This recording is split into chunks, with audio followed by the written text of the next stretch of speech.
You drop a coin into a slot. A second later, the machine agrees.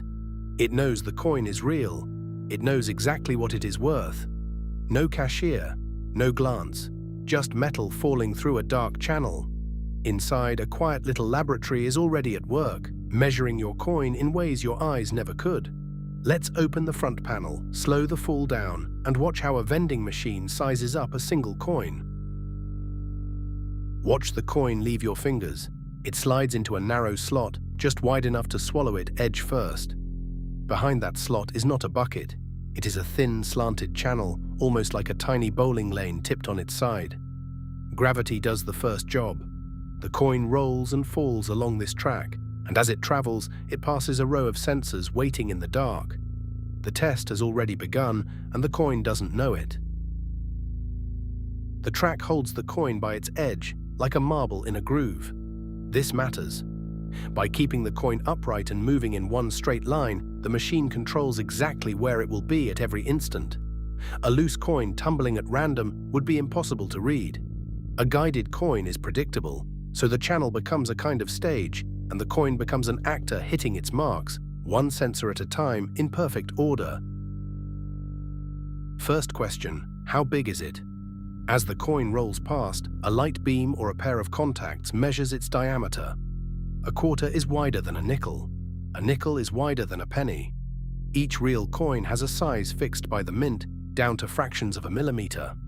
The machine compares what it sees against a stored list. Too small, too large, and the coin is already suspect. Size is the first gate it must pass. Next, thickness. The channel narrows to a known gap, and the coin must fit just so. A washer from a hardware store might match a coin's width but be too thin or too thick and fail here. Some machines roll the coin between guides that feel its edge. Others time how it interrupts a beam. Either way, the machine now knows two numbers, how wide and how deep. 2 clues down. Still not enough to trust it. Here is the clever part. Size can be faked. The metal inside is harder to fake. As the coin passes a magnet, something invisible happens. A moving coin through a magnetic field stirs up tiny swirling currents inside the metal, called eddy currents. Those currents push back. Real coins, with their specific blend of copper and nickel, push back by a known amount. A slug of the wrong metal drags differently. The machine feels the difference without ever touching it. That same magnet does one more thing. It gently slows the coin as it falls. A genuine coin, with the right metal and mass, slows by a predictable amount and arrives at the next sensor at a predictable time. The machine is quietly running a stopwatch. Too fast, and the coin is probably too light or the wrong material. Too slow, the same. By measuring delay, the machine turns invisible physics into a simple number it can check. Now the machine adds it all up. Diameter, thickness, metal, timing. 4 answers, gathered in under 1 second. If every number lands inside the expected window, the coin is accepted. If even one falls outside, a small flap called the reject gate flips. The fake or the foreign coin is steered down a separate chute and drops straight into the return cup. No drama, just a quiet fork in the road, decided by physics. An accepted coin still needs a home. Just past the gate, a set of sorting paths splits the stream by size. Each denomination is nudged toward its own narrow tube, stacked like coins in a paper roll. Quarters here, nickels there, dimes in their own column. This sorting does 2 jobs.